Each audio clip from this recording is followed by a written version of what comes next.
mabalik unta ma-restore ba nga si Adan ug si Iba maayo ang ilang kahimtang sadyang wa pa nakasala apan sadyang nakasala na sila nawala ang tanang panalangin sa Ginoo.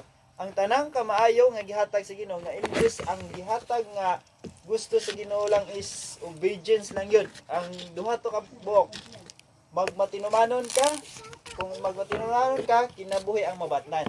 Pero mag-disobey ka kamatayon ang padulngan. Grabe ang choice lang unta nga gipapili sa Ginoo kang Adan ug kang Iba. Apan ilang gipili ang pagka-disobedient ug ang nahitabo kamatayon maoy ning puli. So tungod kay ang atong matag usa anaa naman ni ana nga nga panahon nga naapil naman ta sa pagpili ni Adan ug Iba sa pagpili nila sa dishonesty at wala disobedience. So doon na gyapon tay kamatayon. Apan dili ta mawadag paglaom tungod kay si Jesus miani na sa kalibutan aron sa paghatag kanato sa maayo nga padayon nga pagkamaayon niya nga gihatag kanato. Apan lahi nga pagkamaayo tungod kay dunay mga hindrances nga moabot sa tuang kinabuhi. Sa gikaingon na kaganiha nga sa tuang leksyon nga aduna joy mga kasakit nga ato ang mahiaguman. Apan sa gihapon ang Ginoo doon na siya gusto nga maayo sa ato ang matag usa ka kinabuhi. Atong pilion ang pagkamaayo nga gihatag sa Ginoo kanato. So ang Ginoo siya ang ideal nga magkukulon. Siya ang pattern sa tuang kinabuhi. So siya ang maayo nga magkukulon nga moy mo purma. So mo nagingon ni Prophet Jeremiah nga God used us to be a clay. Sumura daw ta og clay nga iyahang pagahulmahon. Apan naara pud sa to ako magpahulma ta. Nara sa to ang choice nga Ginoo ikaw mo'y magahulma sa akong kinabuhi or ako mo'y maghulma sa akong kinabuhi. So duha lang gihapon ang padulngan sama kang Adan ug Iba. Obedience ang padulngan is life and disobedience ang padulngan is kamatayon. So karon kini gihapon choice nato kung gusto ba nato nga maayo ang atong kahimtang pinagi sa Ginoo nga gusto or dili maayo nga kahimtang nga ato ang kaugalingon nga gusto. So the desire of our Heavenly Father is to lead us to the best destiny and complete His wonderful work in each one.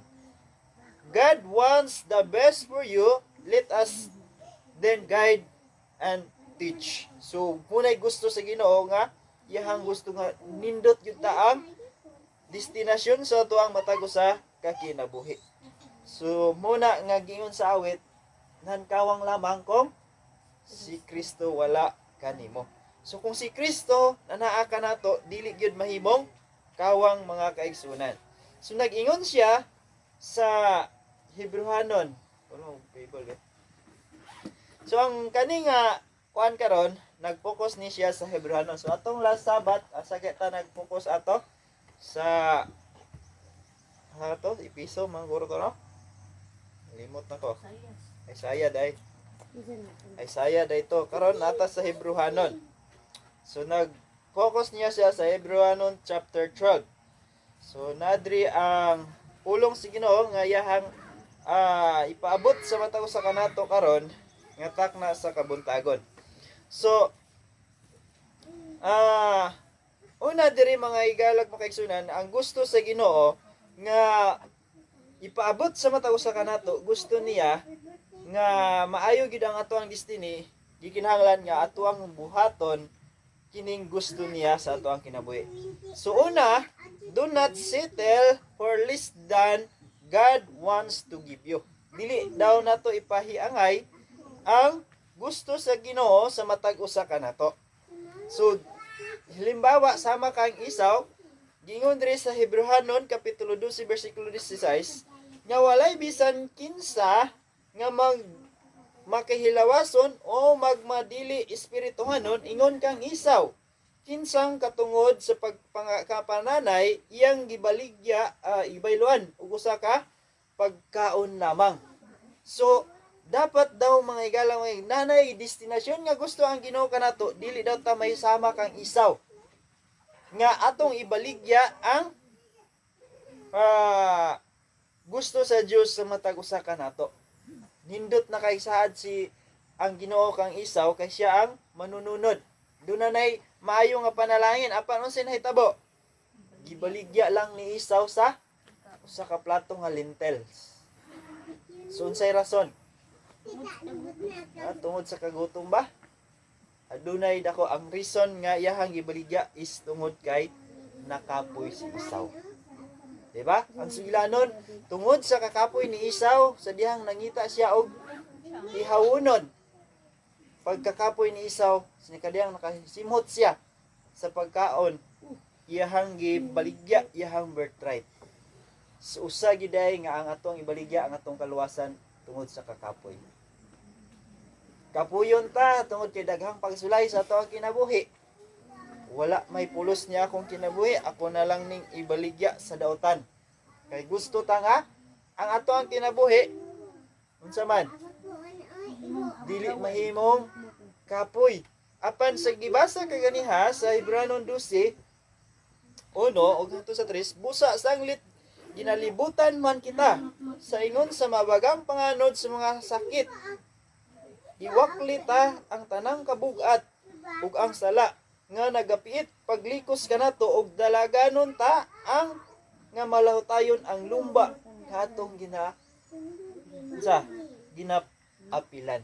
So aduna giday kana ang kasakit nga atoang mayaguman. Lumba nato ni mapaingon sa hamugaway nga kapadulngan. Kung aduna day mga kakapoy nga atoang bation, dili gyud nato ikuan ibugti, isalikway ta ang mga kabugat sa ato ang kabugat sa sala. Muna ang gusto sa Ginoo. Then sa dos nga magatutok kang Hesus nga mao ang mag-uugmad o maghihingpit sa atong pagtuo nga tungod sa kalipay nga gibutang sa iyang atubangan miantos sa krus sa walay pagsapayan sa kauulaw niini o karon nagalingkod siya diha sa trono sa trono sa Dios. Kinsa atong tutukan? Si Hesus. Nga bisan tuod si Hesus gisakit, giantos, nagapasan sa cross, nagapalansang sa cross, apan nagaantos siya, susya atong tanawon. Sa atong kinabuhi karon, daghang mga kasakit nga mo'y magapaluya kanato. Mga kalisdanan nga mo'y magapaluya sa atong matag usa ka kinabuhi, apan ato lang tutukan di ay si Jesus. Dili nato ibaligya kung kapuyo na ta, dili nato ibaligya ang kaluwasan nga gitanyag ni Jesus. Kung dili ato noong tan-awon si Jesus kay siya ang unsay gingon, the author and the finisher of our faith. Siya ang sinugdanan og magatapos sa ato ang pagtuo. So si Jesus lamang gayud ang ato ang tan-awon. Sumunay nindot nga gisaad sa Ginoo nga ang destinasyon day nga iyahang gusto sa tuwa kadtong giabot ni Jesus kay ana siya karon sa tuong trono sa Dios. Gusto niya nga adto ta sa langit usab nga makauban nato ang amahan nga naa sa langit. So gikinahanglan nga dili nato tan-awon ang kakapoy kundi tan-awon nato ang bugti nga kani ang langit nga giandam sa Ginoo sa matag usa kanato. So kay mo nay gisaad sa Ginoo. Siya kang isaw gisaaran ta siya maayo nga kinabuhi. Gisaaran siya og mga katigayunan apan tungod lang sa usa ka kapoy sa iyahang kinabuhi, iyahang gibaligya. So mo'y giingon diri nga dili nato isettle. Do not settle for less than God wants to give you. Gihatag na sa Ginoo kanato ang kaluwasan, dili nato ihatag sa kaaway nga kalaglagan ang ato ang mapadulngan. So ang focus lang gyud si Kristo lang ang ato ang tan-awon. Kung adunay kaluya, tan-awon nato si Jesus. Kay siya ang nagsaad kanato nga kung kamo motuo kanako, magaandam akong luna alang kaninyo. So muna ang yahang saad sa mata usa nga nagatuo ug nagatan-aw diha kaniya. So munay pahinumdom kang Jesus sa mata usa kanato kay ang yang best destiny nga destination nga iyang gikuan gisaad kanato ang kinabuhing walay katapusan. Ikaduha, God instruct His children. Gusto niya nga tudluan niya iyahang mga anak. Nagingon siya diri sa Hebreanon Kapitulo 12 versikulo 5, nagingon siya diri o nahikalimot ba kamo sa tambag nga nagasangpit kaninyo ingon nga mga anak, anak ko, dili mo pagtamayon ang pagpanton gikan sa Ginoo, ni magkaluya ka sa diha nga pagabadlungon ko ikaw. So dili dayta magakaluya mo nang giingon ni gaganian ni Toto sa leksyon nga ang Ginoo ba makapugong ba sa kanaang una-una sa tawo, makapugong siya, pero sakit sa ato ang pagbati ay dili man kanaang gusto no sa Ginoo di ay, pero ato gihapong tumanon is this our choice. Pero kung badlungon galit ta sa Ginoo kay dili na maayo para sa ato atong pasalamatan ang Ginoo. Naabot na sa ato ang kinabuhi, it's because ang Ginoo naga tan-aw sa iyahang kaugalingon nga anak. Kay nga naman wala magatan-aw ang Ginoo sa wala nagatanaw ang Ginoo nga ang iyahang anak maapadulong sa kalaglagan. And have you forgotten the extortion that has a child are addressed to you? So kita mga higala mo oy giadresan sa Ginoo nga dili nato i-despise ang mga pagbadlong sa Ginoo sa matag usa kanato. So muni siya pahinumdom sa Ginoo nga iyahang gihatag sa iyahang mga katawhan, sa iyahang mga anak. The word discipline her is translated from the Greek term paideia, which also means training given to a child, instruction and training. So ang discipline day yun nga moabot sa ato is para nga matrain ang atoang kinabuhi. Para mahan ay ba? Kay ang kaniday mga kasakit nga ato ang mahiaguman karon is usa lang ni siya ka training sa ato. Doon na pagiday mas dako nga kasakit nga moabot sa ato ang kinabuhi sa in the last days. So sa katapusang mga adlaw, kung dili bitaw handam ang atong matag usa ka guyan, pwede ra nato ibaligya ang kanaang gisaad sa Ginoo sama kang isaw. Pero kung na-train ta sa mga kasakit nga tong gihagiguman karong mga panahon na, usa lang ni siya ka training sa mata usa nato ka kaugalingon nga gustong ipaabot siya sa Ginoo sa mata usa kanato. So ato lang dawaton kanang mga kasakit nga moabot kanato. Og atong pasalamatan ang Ginoo nga maoy naghatag kanato niya ng tanan. Kay aron nga ang Ginoo magapalig-on kanato sa tanang panahon. Apan kung atong kung ato ang baliwalaon ang pagmaymay or pagpanton sa Ginoo kanato, mahimo nga mugahi ang ato ang kasing-kasing. Silbi nga sama sa ingon nga nakubalan na ang tao gali mga kubalan sa inyong ituto bisan pag sakit kayo mubalik yapon hangtod nga makubalan na di na mo bating sakit. Pero kung mubati gihapon tag sakit but wala para nakubalan. Ang gusto sa Ginoo nga sa kanunay gyud ta makabantay sa ato ang kinabuhi nga kita gibanlong sa Ginoo. Anagay koy mga experience sa kuang kinabuhi lang nga ang ako ang gusto gyud nga ang mando sa Ginoo moy matuman. Apan dunay mga panahon nga akong una-una mag-create og dili maayo ba. Makalit lang kog kapakog. Mapasalamat kay Ginoo kay napakog ko. Kay napahinumduman ko nga mali day ay ang ako ang naasa ko ang una-una. Munay ganahan ako nga mapabadlong ko. So dili matuyo bisan pa og kana kuan dili matuyo nga ang Ginoo naga badlong ka nato sa tanang panahon. Pero kung dili galit ta kabantay nga gibadlong ta sinunay delikado. Kay si Satan mo intervene yana. Tagaan noon ta og kanaang maayo ni Satanas aron nga malinglata nga sa atong kinabuhi mawala ang atong focus nga nagkinahanglan ta og Ginoo.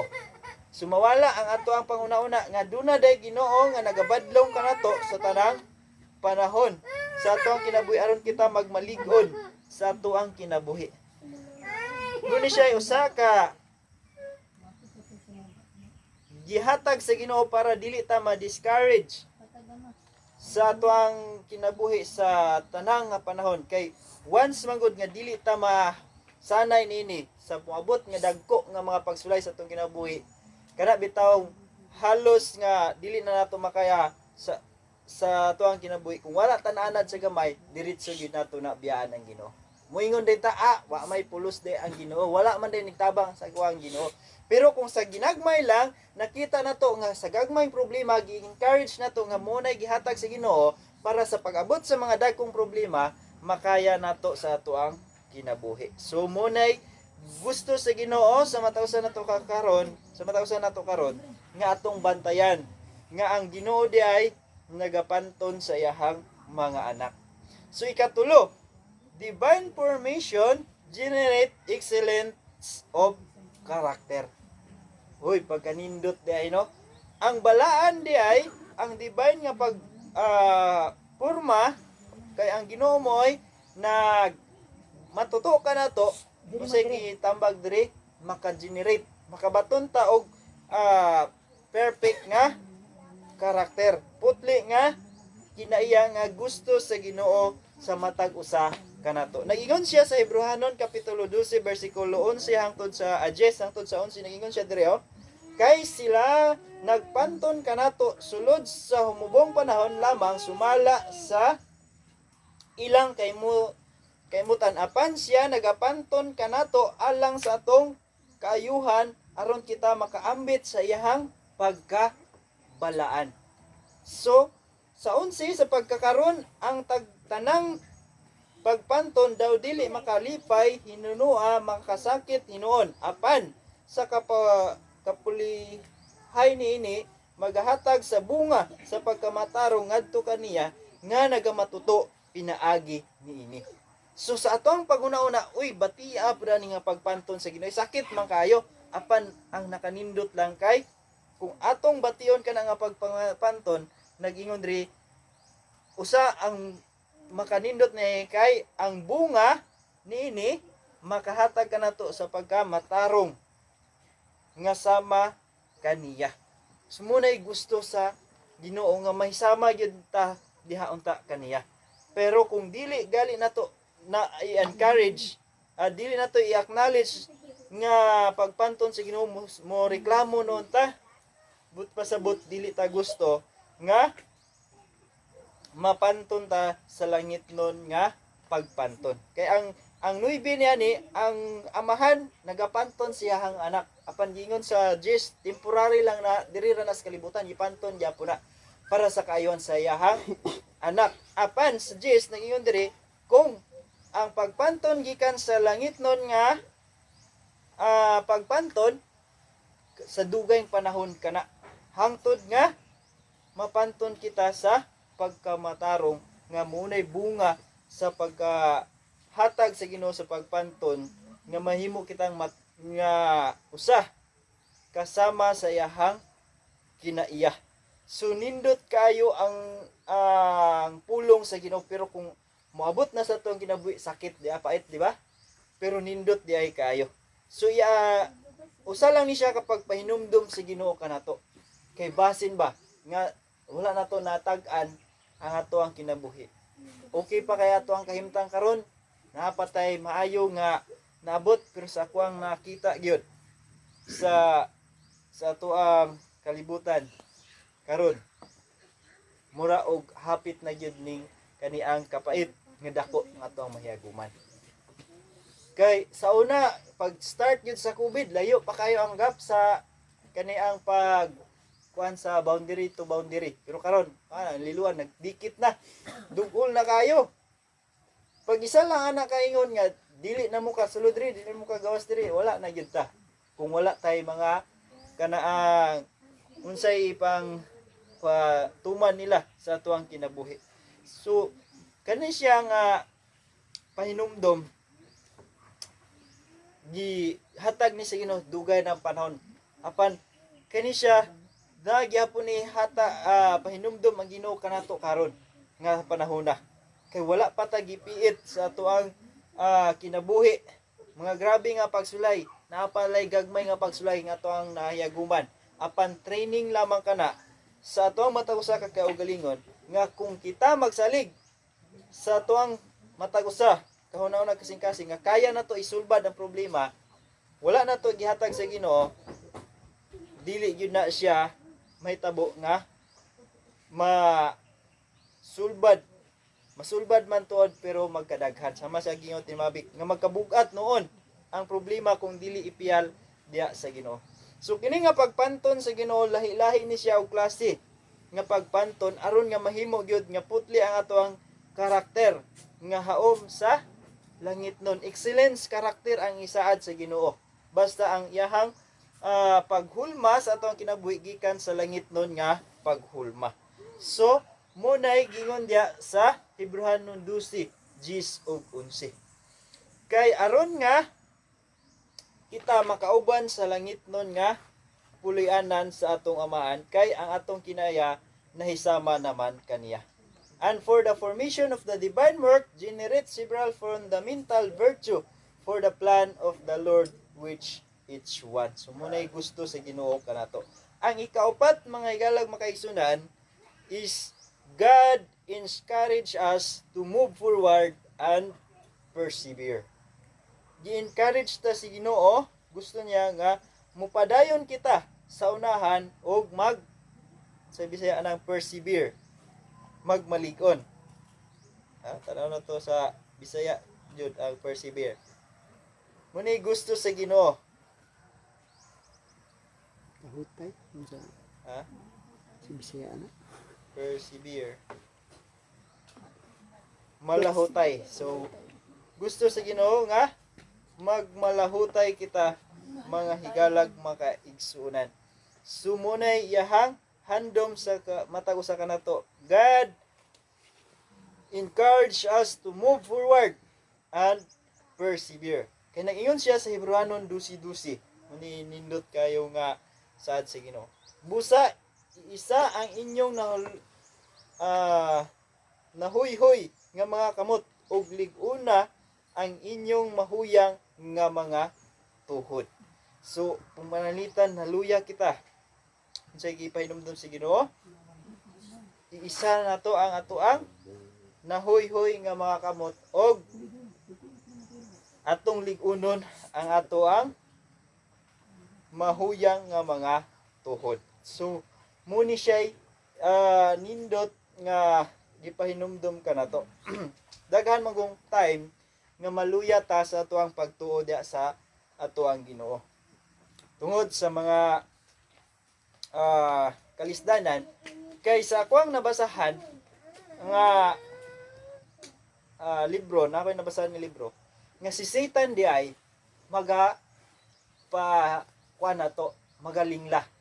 Siya ang invisible nga kontra. Unya, every passage diri sa balaang kasulatan na memorize ni niya. Kung kita kusog kita mo memorize, pero si Satan naka-memorize po dahil niya na. Sama gud kang Jesus, sa diha nga si Jesus iyahang gitintal, ambak diha kay sapnayon ka sa mga anghel.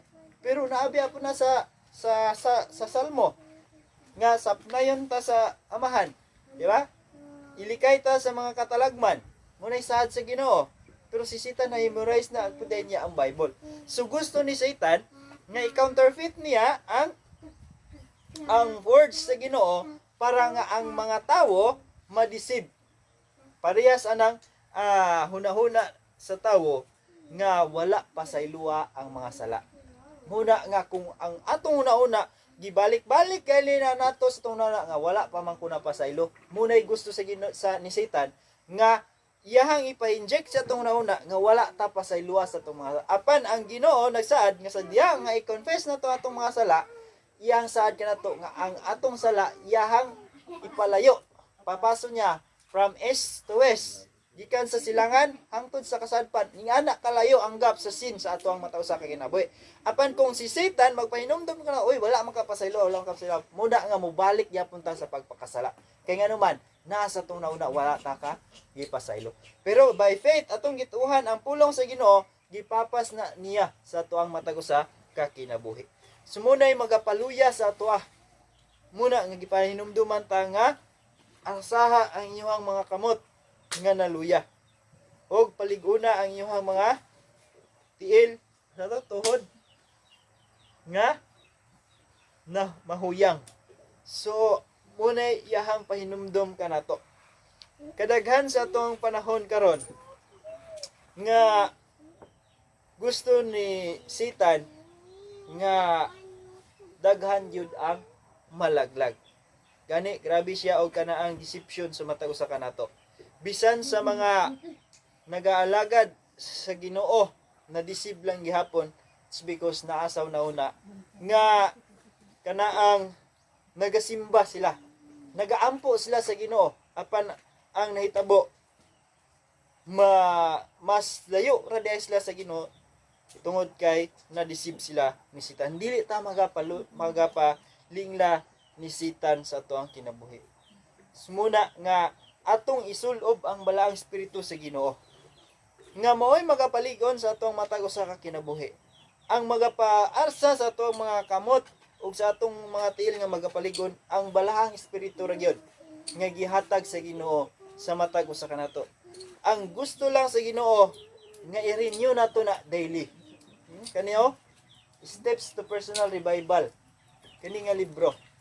Gi-advise diri kung mabasa nato ni 6 times ibalik kun 6 to 10 times nga ipabalik ni og basa. Steps to Personal Revival diri ninyo diri nato mabasa nga anaa ba ta sa kalibutan o anata sa Ginoo. Ganahan mo basa ni wala pa mi ka kuan human kali ka isa. Duha ra ni siya kabok. English lang ni siya. Pero nindot kay siya. Usagi ni siya kalakang sa pag revive sa tong matag usa ka kagalingon, being filled with the Holy Spirit. Unya mo na gihandom nga ato ang mabatnan ang Holy Spirit sa ato ang kinabuhi kay mo ni magapa-encourage kanato ang Holy Spirit sa panahon sa mga kalisdanan nga mabugat sa ato ang kinabuhi. Grabe, dali mga testimony diri daghan nga gipahat diri pud nato makita. We are init-init o bugnaw-bugnaw. Diri na to makita gipasaysay gyud ang atong pag-alagad sa Ginoo. Init ba o bugnaw-bugnaw, carnal ba or not carnal. So dihi nato makita kung ang atong kinabuhi karon haum ba sa paabot nato diha sa Ginoo. So I hope nga ang matag usa kanato maninguha gyud nga tuwa gini. So ako ang tinguhaan ni nga i-share dire sa matag usa kanato Bisaya. Tinguhaan to ni mabisaya ni siya para gyud ni sa ato ang matag usa ka kinabuhi. Nga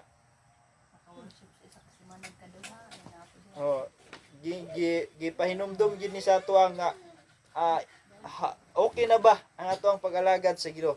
Kay ang yawa millions man yahang nalingla na karon kanang mga nagsimba og Domingo kay nagalapas sa kabubuton sa Ginoo. So ang gusto pa gyud ni Satan kadto pa yung mga nagatuon pa gyud og focus sa pulong sa Ginoo, iyaha pa gyud tong gusto nga i-deceive. Mo bitaw na nga naingon dira nga kana ang term dira sa Ginoo nga pahalayo kamong mamumat og daotan. Nya moingon dayon nagasalikway man mi sa yawa, nagasige man mi og tabang apan moingon ang Ginoo pahalayo. So tungod kay madisib ta sa yawa, wala gyud ta na puli gyud nga na anaa diha sa tubangan sa Ginoo. So atong tinguhaon kay ang yawa nangita gyud na siya og counterfeit sa pulong sa Ginoo para nga maluya kita. So muna nga gi-encourage ta sa Ginoo nga to move forward and persevere. So magmalahotayon gayud kita. Muna ang gibasa kaganiha sa tekstong sa guluhon. nga atog yung padayunon ang atong lumba, ato lang tutukan si Jesus Christ. Naingon siya sa 3, palandungan ninyo siya nga antos sa maong pagsupak sa mga makasala bato kaniya aron kamo dili managkataka ni managtalaw. Sumuna siya sa 3. So kinahanglan sa ato ang kinabuhi karon nga kung unsay gusto sa balaang espiritu sa ato ang kinabuhi, mao gid ang ato ang tumanon. It's very interesting to see how the writer by the Holy Spirit used the figure of fallen hands and paralyzed knees to encourage us to continue advancing in the path of the divine will. Let us reflect in these 2 sentences. Fallen hands, words that indicate discouragement, and resignation, fatigue. So, muna'y basabot sa fallen hands. Kanang malhuy-huy ang atong mga abaga, mga discouragement na nga moabot sa ato ang kinabuhi. Di kinahanglan gyud nga mupadayon kita kung daghan mang mga discouragement nga moabot sa ato ang kinabuhi. Kay kanang mga discouragement nga moabot sa kinabuhi nato, usa lamang kana sa usa ka dako nga paghulma sa ato ang kinabuhi aron nga kita mahaom sa langit nun nga pulianan nga gitagana sa Dios alang sa matag usa kanato. So do not give up the process of formation. Strengthen yourself in the presence of God. Dili ginato ihatag kang Satan ang mga pag forma sa Ginoo kanato. Dili parehas ni Esau nga sadyang naluya iyahang gihatag ang iyahang birthright. So i-strengthen nato ang atong kinabuhi diha sa presensya sa Ginoo. Atong i-renew o renew your first love for Christ. Allow Him to guide you and form in you His character. So atong itagaan og tugot ang Ginoo nga siya mo'y muhulma sa atong kinabuhi. Kanang term nga maningkamot ta wala gitay kahimuan. Kay sa ato ang kaugalingon nga paningkamot wala kita. Pero si Jesus mo'y maningkamot sa ato ang kinabuhi, siguro doon na tayo kahimuan. Kay siya ang tag-iya sa ato ang kaugalingon. Wala tayo katungod, pero doon na lang tayo choice. Ato ba ang choice nga si Jesus mo ay will sa ato or siya mo ay paningkamot sa ato ang gikinahanglan lang is ang ato ang pagsugot or pagtuman sa iyang kabubuton. And then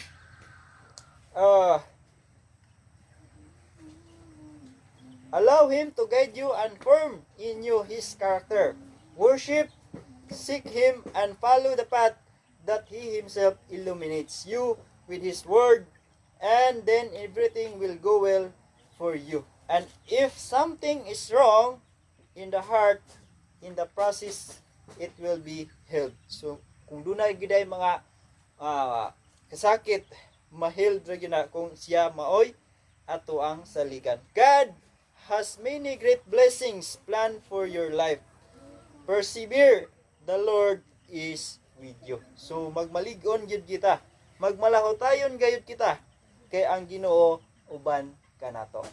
Pero kung wala gali na tuuhi nga ang Ginoo nagauban kanato, maluya gyud kita. Pero kung atong tuhan nga ang Ginoo nagauban kanato sa tanang panahon, magmalig-on gayud kita. Sa tanang panahon, sumuna nga ang handom sa Ginoo kanato nga sa tong matag usa ka kinabuhi, ang iyang bis nga gusto nato is this destiny. So God wants the best for you. So nara nato kung atong pilion na nga destiny nga gusto sa Ginoo. Kung sa to'y pahinumdum kanato kaniya ay kanato karon gikan niya. Una, Hebrehanon 12:16, do not settle for less than God wants to give you. Dili nato pilion ang kaugalingon natong pagpili nga gihatag na sa Ginoo kanato nga plano sa atong kinabuhi ato lang ikumbara sa mga kaluya sa atong kinabuhi sama kang Esau. Kung doon na may mga kasakit kaluya atong pangayoon ang kusog sa Ginoo nga may maghatag kanato. Ikaduha, God instruct His children. Gimanduan ta niya sa tanang panahon. Apan kung magtuman ta, ang consequence sama kang haring Isaw, sa to? Ahas, kalaglagan ang iyahang napadulngan. Pero kung atong pilion ang instruction sa Ginoo, ang maayo nga padulngan ang ato ang mabatnan. Ato lang dawaton ang mga instruction nga or mando sa Ginoo sa matag usa ka nato. Kay mo nay siya training sa ato ang matag usa ka kinabuhi samtang anapat kita nini nga kalibutan. Di katulo, divine formation generates excellence of character. So ang pagmando gikan sa langit nun nga dapit makabaton kita og sakto excellence nga kinaiya gikan sa Ginoo. Then ikaw pat ang Ginoo mag-encourage palig-on or hatag kanato og kalig-on. Mag-encourage kanato nga magapadayon kita sa mga kalisdanan nga ato ang mahiaguman. So magmalahotayon gayud kita. Dili ta maluya kung aduna may mga pagsulay iluhod nato na sa Ginoo. Di kay mundang nun ta sa pagsimba, dili kay daoton no nato ang ato ang Ginoo, ato nung balikason, dili na siya mao. Kung mahoy-hoy ang ato ang wawaga, gipa-encourage sa Ginoo nga atong ipalig-on ang atong matag usa ka kinabuhi. Kay nagingon diri, if God is with us, who can be against us? So kung ana ang Dios gayud kanato sa kanunay, wala gay makababag kanato. So I hope nga kining hamubo nga pulong sa Ginoo muni nagapalig-on kanato sa ato ang espirituhanon nga lumba nga ato ang ginadalaganan. So ato lang tutukan si Kristo nga mo'y